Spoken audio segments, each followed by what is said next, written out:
JB Hospital fire kills 6. 4 dead in Aussie theme park horror. I'm Desiree Gasper and this is Cuppa News.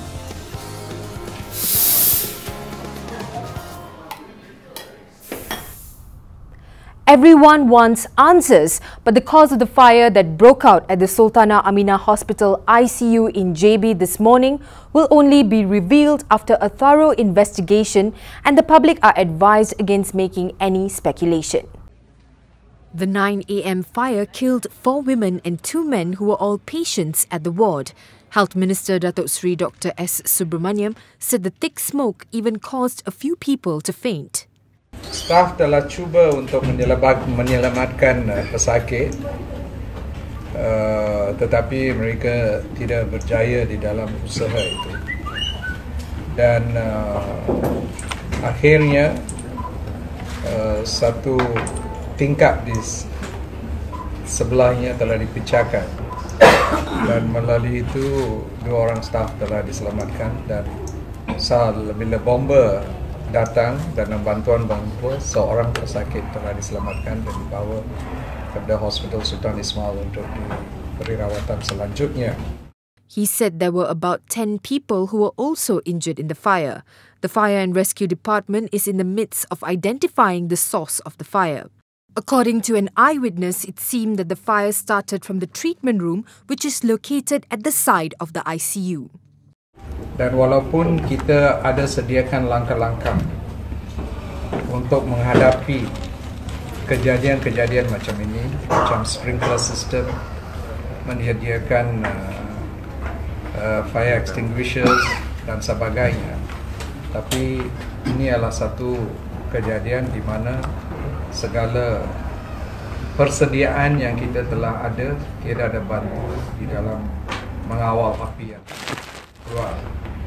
He said that once investigations were completed, the ministry would then decide if further upgrades were needed for the hospital.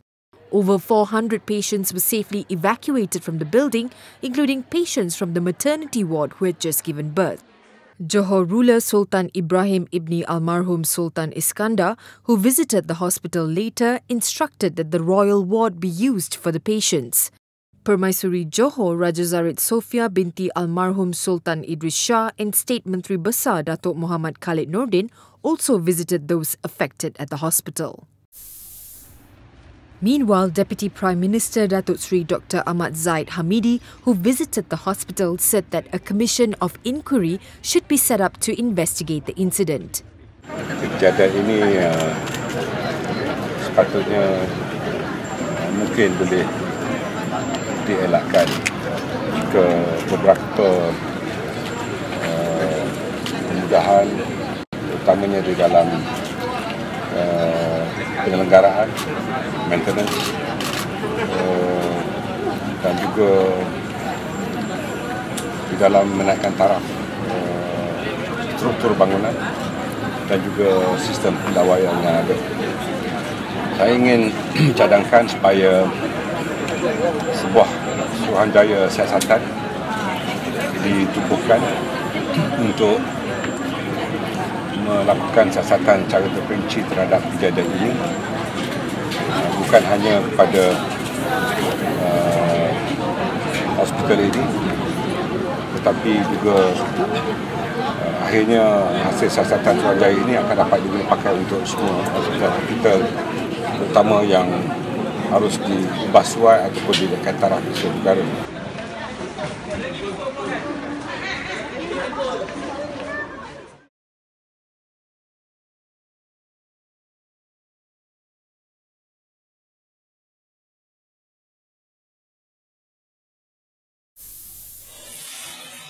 In a separate tragic incident that also happened in Johor Bahru, a man died after a natural gas vehicle cylinder exploded at a petrol station in Taman Mount Austin.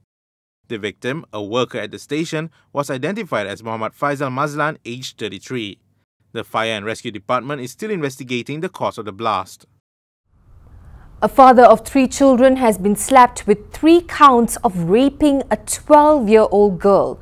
The 24-year-old trader is alleged to have lured the victim via WeChat and plied her with shabu before committing the sex crime. Mohammad Ramzan Abdul Rahman Wong claimed trial to the charges after they were read before Judge Najwa Chemat at the Alustar Sessions Court. He's accused of raping the girl on June 18th, June 30th and October 5th at Flat Taman Setiajaya in Langgar. Charged under Section 375G of the Penal Code, he faces a jail term of up to 20 years and whipping if convicted. Mohammad Ramzan was not allowed bail for fear he would intimidate the witness as they reside in the same area. Judge Najwa fixed November 24th for next mention pending medical reports. Meanwhile, the two brothers who attacked Syarikat Air Johor workers last week were fined 5,000 ringgit each at the Kulai Magistrates Court. Yuzairi Yaakob, aka Hang Changkol, and Muhammad Yuzaimir Yaakob pleaded guilty to assaulting the two contract workers on October 18th when they went to their home in Kampung Melayu to disconnect the water supply. The infamous Changkol was among the case exhibits shown during the proceeding.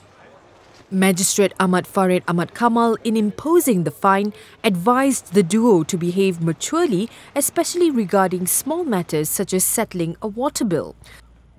No more flying kicks and Changkol attacks, please. Police have urged members of the public to come forward if they have any information on any wrongdoing at a welfare home in Batu Gajah that locks up mentally challenged children in cages. According to Perak Deputy Police Chief Datuk Hasnan Hassan, no police reports have been lodged against the welfare home so far. Photos of the children in the cages went viral on Monday and the home was criticised by netizens. Women, Family and Community Development Minister Datuk Sri Rohani Abdul Karim said she's awaiting a detailed report from a deputy, Datin Paduka Chew Mei Fan, who visited the home today. Tapi no reason untuk kita catch up. But they said they catch up for safety dan sebagainya. Tapi bukan cara tu lah. Mungkin itu cara dia. But I said no, once you are registered, they are a registered rumah penjagaan, they have to follow SOP kami. So the SOP is definitely not putting them in No, we don't know. We don't do OKU. No, we don't do OKU macam tu. Okay. In fact, lagi special care. Right. That's why we do have, kalau dia rasa they are not able to take care, maybe they pass kepada kami. Maybe the children are in a OKU to in a much better position. Of the 47 residents at the home, 10 are mentally challenged and suffering from extreme mental conditions. In the meantime, photos of an escalator that apparently exploded surfaced on social media. The incident allegedly took place at Pandan Capital, a shopping mall in Kuala Lumpur, this afternoon. It was reported that a small explosion was heard before the escalator fell apart. Fortunately, no injuries were reported. In another story that went viral, Kemugi Bakery Malaysia has apologised for an unfortunate incident where a customer saw a rat on a tray of freshly baked bread at one of its stores. It seems the presence of rodents were a known issue at the mall and the bakery has been trying to resolve the matter for some time. Photos of the rat started circulating on Facebook after user Melon Brew uploaded the pictures on Sunday. She did not mention the name of the bakery chain, but Kemugi's signature yellow twirls were seen in the picture. Maybe the rat was inspired by ratatouille. How do you tell a good bread is without tasting it? Not the smell, not the look, but the sound of the crust. Listen. Oh, a symphony of crackle.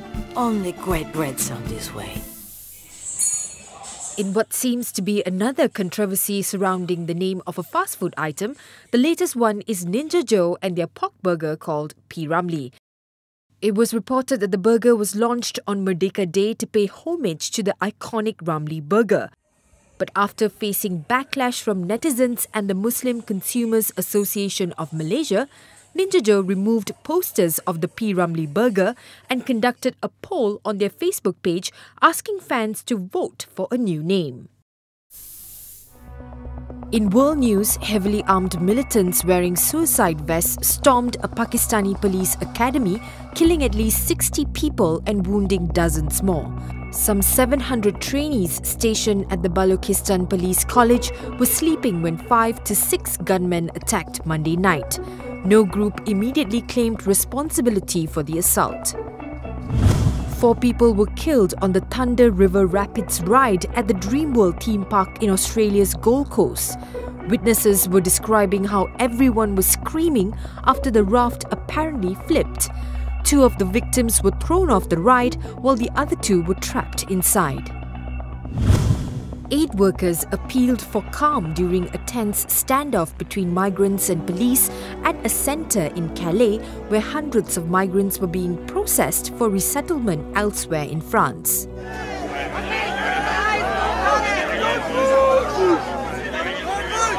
French authorities were poised on Tuesday to begin demolishing the notorious Calais jungle camp, which has served as a symbol of Europe's failed migration policies.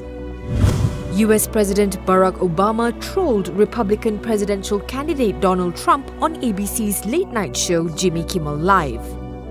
President Obama will go down as perhaps the worst president in the history of the United States! Exclamation point at real Donald Trump. Well, at real Donald Trump, at least I will go down as a president. Obama's second and final term ends on January 20th. And that's our daily serving of Cuppa News. Good night.